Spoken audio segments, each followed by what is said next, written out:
இன்றைக்கி ஒரு family travel vlog தான் பார்க்க போகிறோம். போகிற வழியில் நம்ம எங்கே போகிறோம், இந்த அன்றைக்கி எங்கே போய் ஸ்டே பண்ணுறோம், என்னெல்லாம் பண்ணுறோம் அப்படின்னு தான் இந்த வீடியோவில் நம்ம பார்க்க போகிறோம். Welcome back to our channel. இப்போ நம்ம எங்கே போயிட்டுருக்கோம் அப்படின்னு பார்த்திங்கன்னா மைசூர் தான் போயிட்டுருக்கோம். திம்பம் ரோடு போய் அங்கேருந்து மைசூர் போகலாம் அப்படிங்கிற ஐடியா தான். திம்பம் போகிறதுக்கு முன்னாடியே பார்த்திங்கன்னா இங்கே ஒரு கோயில் இருக்குது. இந்த கோயில் மோஸ்ட் ஆஃப் எல்லாத்துக்கும் தெரிஞ்சிருக்கும் அப்படின்னு நினைக்கிறேன். பண்ணாரியம்மன் கோயில்.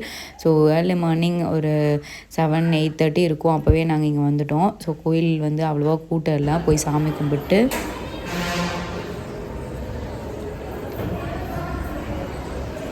டிஃபன் பார்த்திங்கன்னா வீட்டிலேருந்தே அம்மா செஞ்சு எடுத்துகிட்டு வந்திருந்தாங்க. ஸோ அங்கே நியர்பையில் ஒரு மண்டபம் மாதிரி இருந்தது. அங்கேயே உட்காந்து சாப்பிட்டு மேலே திம்பம் மலை ஏற ஸ்டார்ட் பண்ணிட்டோம். திம்பம் ரூட் பார்த்திங்கன்னா கொஞ்சம் சின்ன ரோடாக தான் இருக்கும் அப்படின்னு சொல்லியிருந்தாங்க. இப்போ பார்க்குறதெல்லாம் கோவிலுக்கு முன்னாடி எடுத்த 2-3 கிளிப்ஸ் ஆட் பண்ணியிருக்கேன்.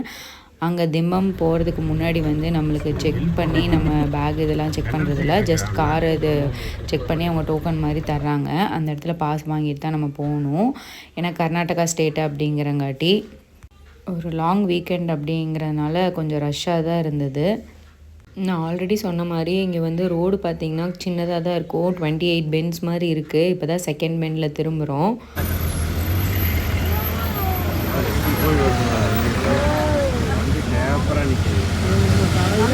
வண்டியெல்லாம் ஏறும்போது பார்த்திங்கன்னா ரொம்பவே ஸ்லோ பண்ணி அப்படி தான் ஏற்றுற மாதிரி இருந்தது. கொஞ்சம் பயமாகவே இருந்ததுன்னு கூட சொல்லலாம். ஏன்னா இந்த பக்கம் ட்ரக் வந்தால் ஸ்லோ பண்ணி தான் நம்ம போகிற மாதிரி இருக்கும். உங்களுக்கே அந்த ரூட்டெல்லாம் பார்த்தாலே தெரியும். வண்டி டேர்ன் ஆகும்போது ரொம்ப ஸ்லோவாக தான் திரும்புது எல்லா வண்டியுமே.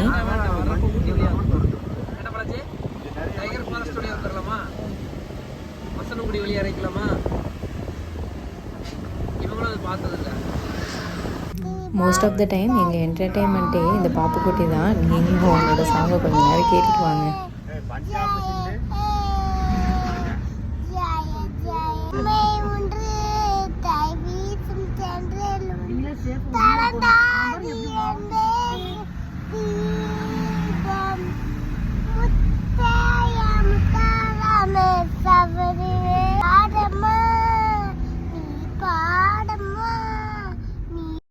என்னங்க நீங்களும் பாட்டு கேட்டிங்களா? மோஸ்ட் ஆஃப் த குட்டீஸ் எல்லா வீட்லேயும் இப்படி தான் ரொம்ப நாட்டியாக தான் இருப்பாங்க அப்படின்னு தான் நினைக்கிறேன். அண்ட் தென் பார்த்திங்கன்னா ஃப்ரூட்ஸ் எல்லாம் நிறையா அந்த சைடில் கடை மாதிரி வச்சுருந்தாங்க. ஸோ 2 டேஸ்க்கு வாங்கிக்கலாம். ஏன்னா பாப்பா மோஸ்ட்லி ஃபுட்டெல்லாம் சாப்பிட்றத விட ஃப்ரூட்ஸ்னால் நல்லா விரும்பி சாப்பிடுவாங்க. அதனால் அங்கே ஃப்ரெஷ்ஷாகவே இருந்தது. ஸோ எல்லாம் நிறுத்தி பார்த்து வாங்கிட்டு இருந்தோம். நம்ம எதாவது வாங்கி கொடுக்கல அப்படின்னு சொன்னால் உடனே ஆத்தாட்ட போயிட வேண்டியது. இந்த அம்மா அப்பாலாம் நம்மளை ரொம்ப ஸ்ட்ரிக்டாக வளர்த்துனாங்க. ஆனால் இந்த பேர குழந்தைங்க குட்டீஸ்கிட்ட ரொம்ப செல்லம். என்ன கேட்டாலும் வாங்கி கொடுத்துட்றது. அது மாதிரி தான் இவ்வளவும் எங்கள் அம்மாட்ட போய் கேட்டுட்டு இருந்தா.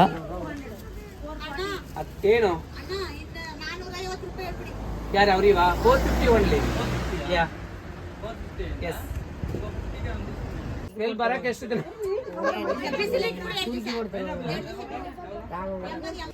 ஸோ அண்ணாவுக்கு கன்னடம் தெரியும் அப்படிங்கிறங்காட்டி அவர் பேசி கொஞ்சம் பார்கெயின் பண்ணி அப்புறம் ஃப்ரூட்ஸ் எல்லாம் வாங்கிட்டு அங்கேருந்து கிளம்பிட்டோம். வர வழியில் பார்த்திங்கன்னா ஒரே ஒரு பிளேஸ் பார்த்துட்டு போகலாம் அப்படின்னு சொல்லிட்டு நாங்கள் வந்திருந்தோம். எங்கேன்னா சாமுண்டீஸ்வரர் கோயில் தான். அந்த கோயில் எப்போவுமே ரஷ்ஷாக இருக்கும் அப்படின்னு சொல்கிறாங்க நிறைய பேர். நாங்கள் வந்திருந்தப்போ சரியான ரஷ்ஷு. வண்டியை கூட உள்ளே கொண்டு போக முடியல. அங்கேயே பார்க் பண்ணிவிட்டு அந்த இடத்துலையே சாப்பிட்டோம். ஒரு கடை இருந்தது, அங்கேயே லஞ்சும் முடிச்சுட்டு அங்கேருந்து நடந்து போனோம். உள்ளே போய் பார்த்தோம்னா ரொம்ப பெரிய க்யூ நின்றுட்டு இருந்தது. ஸோ இது வேலைக்காகாது அப்படின்னு சொல்லிட்டு கோபுர தரிசனம் மட்டும் பண்ணிவிட்டு அங்கேருந்து கிளம்பி ரூம்க்கே வந்துட்டோங்க. இங்கே தான் ரூம் எடுத்திருந்தோம் நாங்கள். இங்கே சென்டர் ஆஃப் த மைசூரில் இந்த ரூம் இருக்குது. ஸோ எல்லாமே நியர்பை டூரிஸ்ட் ஸ்பாட்ஸ் எல்லாமே நியர்பையில் தான் இருக்குது அப்படின்னு சொல்லியிருந்தாங்க.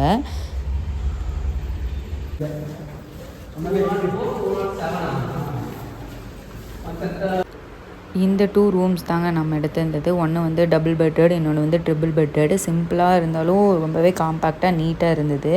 எல்லாத்துலேயுமே கூட டிவி இருந்தது. அண்ட் தென் அட்டாச் பாத்ரூம் எல்லாமே இருந்தது. நம்மளுக்கு 1 டே ஸ்டேக்கு பட்ஜெட் ஃப்ரெண்ட்லியாகவும் இருந்தது.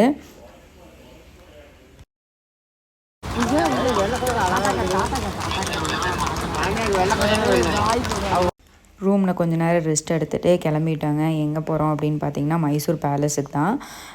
இங்கே நியர்பைலே எல்லாமே இருக்குது, நீங்கள் வாக்கபிள் டிஸ்டன்ஸ்லேயே போய்க்கலாம், காரில் எடுக்க வேணாம் அப்படின்னு சொல்லிட்டு அவங்க சொல்லியிருந்தாங்க. அதனால் நாங்களும் கார் எடுக்காமல் அங்கேருந்து நடந்தே வந்தோம். கொஞ்சம் நேரத்துலேயே வந்து இந்த பேலஸ் கிட்டே வந்துவிட்டோம். ஒரு 15 மினிட்ஸ் மாதிரி தான் வாக் பண்ணி வந்திருப்போம். பேலஸ் வந்து ரீச் ஆகிட்டோம். இதுதான் மைசூர் பேலஸு. ஈவினிங் சன்செட் வியூவில் பார்க்கும்போது அவ்வளோ அழகாக இருந்தது அந்த வியூ. பேலஸில் உள்ளே என்ட்ரு ஆனோடனே இதுதான் வந்து சென்டர் வியூ. 5 இயர்ஸ் பேக் நான் மேரேஜுக்கு முன்னாடிலாம் வரும்போது வந்து பார்த்திங்கன்னா ஃபோனெல்லாம் நாட் அலோட். இப்போ ஃபோன் எல்லாமே அலோவ் பண்ணுறாங்க. டிக்கெட்டு வந்து வாங்கும்போதே பார்த்திங்கன்னா ஒரு 6:30 க்ளோசிங் டைமு. நாங்களே ஒரு 1 hour பிஃபோர் தான் வந்திருக்கோம். கொஞ்சம் ரஷ் பண்ணிட்டு தான் இருந்தாங்க, சீக்கிரம் போங்க அப்படிங்கிற மாதிரி. எனக்கு ரொம்ப பிடிச்சதுங்க இந்த பிளேஸு. இந்த ஹிஸ்டாரிக் பிளேஸு, அந்த ராஜா கதை இதெல்லாம் கேட்குறதுக்கு எனக்கு ரொம்பவே இன்ட்ரெஸ்ட்டாக இருக்கும். ஸோ அங்கே இருக்கிற ஒவ்வொரு ஃபோட்டோ ஃப்ரேம்ஸு எல்லாத்தையும் வந்து ரொம்ப பிரமிப்பாக பார்த்துட்டு இருந்தேன் நான். இந்த மிரர்லாம் பார்த்திங்கன்னா அந்த காலத்தில் யூஸ் பண்ணதான். அந்த ராஜாவோட சிலையெல்லாம் மெழுகுலேயே செஞ்சு ஸ்டாச்சு மாதிரி அங்கே வச்சுருந்தாங்க. அந்த அந்த கர்வு, லைட்டிங்கு எல்லாமே அவ்வளோ தத்ரூபமாக பண்ண மாதிரி இருந்தது.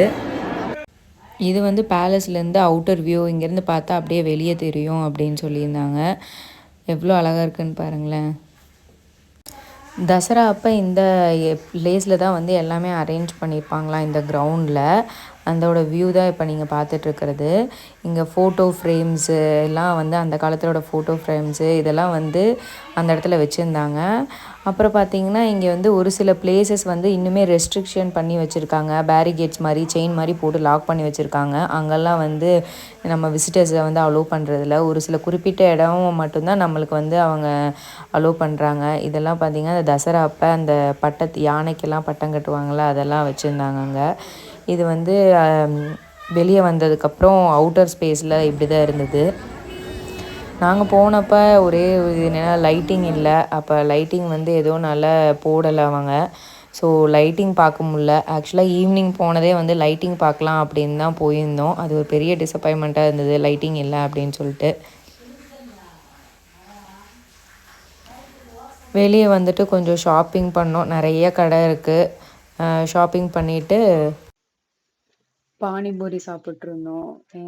என் ஹஸ்பண்ட் வந்து அந்த பானிபூரி கடை பசங்க கேட்டுட்டு இருந்தாங்க, உங்களுக்கு மந்த்லி எவ்வளோ சேல் ஆகும் அப்படின்னு சொல்லிட்டு. அவங்க சொன்ன அமௌண்ட்டை கேட்டு எங்களுக்கே ஷாக் ஆயிடுச்சு. பேசாமல் மைசூருக்கு வந்து ஒரு கடையை போட்டலாமா அப்படிங்கிற மாதிரி.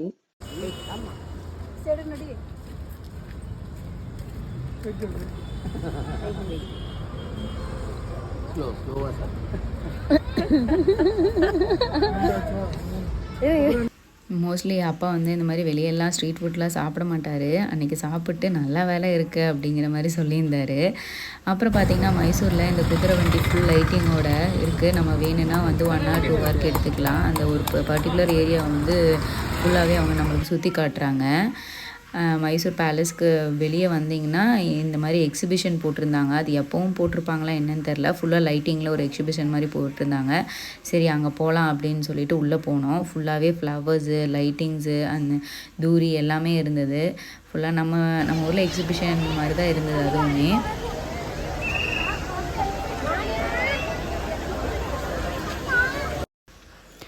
கொஞ்ச நேரம் அங்கே எல்லாம் சுற்றி பார்த்துட்டு நைட்டு ரொம்பவே லேட் ஆயிடுச்சு. டின்னரை அங்கேயே முடிச்சிட்டோம். அங்கேயே ஒரு கடை இருந்தது, அங்கே சாப்பிட்டு அப்புறம் பார்த்திங்கன்னா ரூமுக்கு அங்கேருந்தே நடந்தே போயிட்டோம். நான் ஆல்ரெடி சொன்ன மாதிரி வாக்கபிள் டிஸ்டன்ஸ் தான். அங்கேருந்து கொஞ்சம் தூரத்தில் நடந்தே போயிட்டோம். So first day of Mysore இப்படி தான் முடிஞ்சிச்சு. நெக்ஸ்ட் டே இன்னொரு vlogல நம்ம பார்க்கலாம். பாய்.